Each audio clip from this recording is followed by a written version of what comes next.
नमस्कार मित्रों, स्वागत है तमारू આજના એક નવા વિડિયોની અંદર। તો મિત્રો આજના સમાચાર વિશે વાત કરવાની છે એ પહેલા જો તમે ચેનલની અંદર પહેલીવાર આવ્યા છો તો મિત્રો ચેનલને જરૂરથી સબસ્ક્રાઇબ કરી દેજો અને મિત્રો જો તમને વિડિયો પસંદ આવે તો મિત્રો વિડિયોને એક લાઈક પણ જરૂરથી કરી દેજો।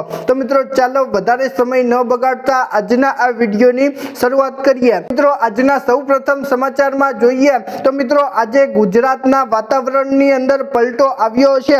મિત્રો અત્યારે અમદાવાદ સહિત સમગ્ર રાજ્યોમાં કમોસમી વરસાદની ભીતિ ટળી છે અને મિત્રો હવામાન વિભાગની આગાહી મુજબ હવે ઉત્તર પૂર્વ દિશામાં ગરમ ઠંડા પવનો ફૂંકાશે અને મિત્રો મહત્તમ તાપમાનની અંદર 2 થી 3 ડિગ્રીનો વધારો નોંધાશે અને મિત્રો આગામી 7 દિવસ સુધી રાજ્યમાં મિશ્ર ઋતુનો માહોલ રહેશે તેવું અત્યારે જાણવા મળ્યું છે અને મિત્રો વહેલી સવારે ગુલાબી ઠંડી અને મિત્રો બપોરે કાળઝાળ ગરમીનો અનુભવ થશે તેવું અત્યારે જાણવા મળ્યું છે।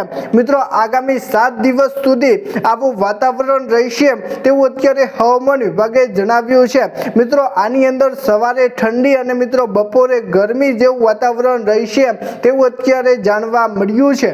મિત્રો ત્યાર પછીના સમાચાર જોઈએ તો મિત્રો આજે ખેડૂતોને રોવાનો વારો આવ્યો છે। તો મિત્રો તેની અંદર આપણે જોઈએ તો મિત્રો અત્યારે બનાસકાંઠાની અંદર બટાકા પકવતા ખેડૂતોના હાલ અત્યારે ખરાબ થયા છે અને મિત્રો કમોસમી વરસાદને કારણે બટાકાના ઉત્પાદનમાં મોટો ઘટાડો થયો છે અને મિત્રો જેની સામે બજાર ભાવ અત્યારે સાવ તળિયે બેસી ગયા છે તેવું અત્યારે ખેડૂતો જણાવી રહ્યા છે। મિત્રો ગયા વર્ષે 20 કેજી બટાકાનો ભાવ ₹300 હતો અને મિત્રો જે આ વર્ષે એટલે કે 2026 ની અંદર ₹100 થી લઈને ₹150 થઈ ગયો છે અને મિત્રો અત્યારે ખેડૂતોને મોંઘા બિયારણો મોંઘા ખાતરો પડી રહ્યા છે અને મિત્રો અત્યારે ખેડૂતો જણાવી રહ્યા છે કે ખેતી ખર્ચ પણ આ રકમથી નીકળી રહ્યો નથી। તેથી મિત્રો સરકારની એક અપીલ છે કે અત્યારે હવે ખેડૂતો પર MSP જાહેર કરે અને ખેડૂતોને પોતાના પોષણના પૂરતા ભાવ મળે તેવું અત્યારે જાણવા મળ્યું છે। તો મિત્રો અત્યારે સરકારને ખેડૂતો નમ્ર વિનંતી કરી રહ્યા છે કે MSP બહાર પાડે અને જો બહાર પાડવામાં નહીં આવે તો મિત્રો અત્યારે ખેડૂત દિવસે ને દિવસે વધુ ગરીબ બની રહ્યો છે અને મિત્રો દિવસે ને દિવસે ખેડૂતો પર લાખો રૂપિયાનું દેવું આના કારણે થઈ રહ્યું છે તેવું અત્યારે ખેડૂતો જણાવી રહ્યા છે। મિત્રો ત્યાર પછીના સમાચાર જોઈએ તો મિત્રો આજે સરકારે એક જાહેરનામું બહાર પાડ્યું છે મિત્રો જેની અંદર અત્યારે ભાગેડુ લગ્નને લઈને સરકારે અત્યારે કડક વલણ અપનાવ્યું છે। મિત્રો લગ્નની નોંધણી નિયમમાં એક મોટો સુધારો કરવામાં આવ્યો છે।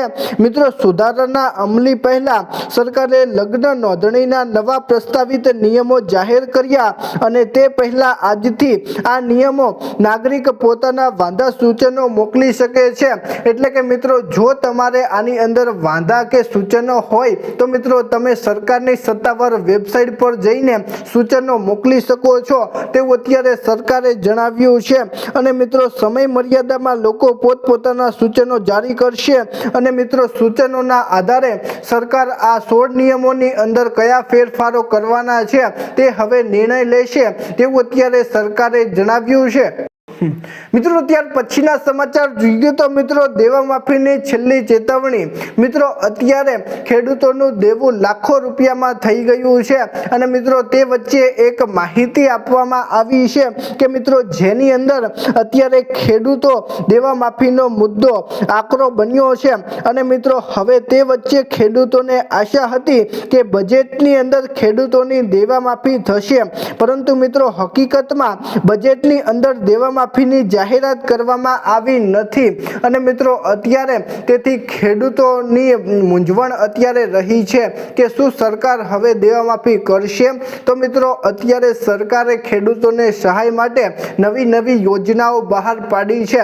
મિત્રો તમે તે યોજનાનો લાભ પણ ઉઠાવી શકો છો અને મિત્રો ખેડૂતો માટે ઘણા બધા પૈસા સરકારે ફાળવ્યા છે તો મિત્રો ખેડૂતો આ યોજનાનો લાભ લઈ શકે છે અને મિત્રો જો તમારે તમારે યોજનાની માહિતી જોઈતી હોય તો મિત્રો તમે નીચે કોમેન્ટમાં જણાવો કે ગુજરાતની અંદર જેટલી યોજના 2026ની અંદર બહાર પાડવામાં આવી છે તેનો વિડીયો બનાવવામાં આવે તો મિત્રો નીચે કોમેન્ટના માધ્યમથી જણાવજો. અને મિત્રો જો તમને આજનો વિડીયો પસંદ આવ્યો હોય તો મિત્રો વિડીયોને લાઈક કરી ચેનલને જરૂરથી સબસ્ક્રાઇબ કરી દેજો. તો મિત્રો ચાલો મળીશું એક નવા વિડીયો સાથે. ત્યાં સુધી અમને રજા આપજો.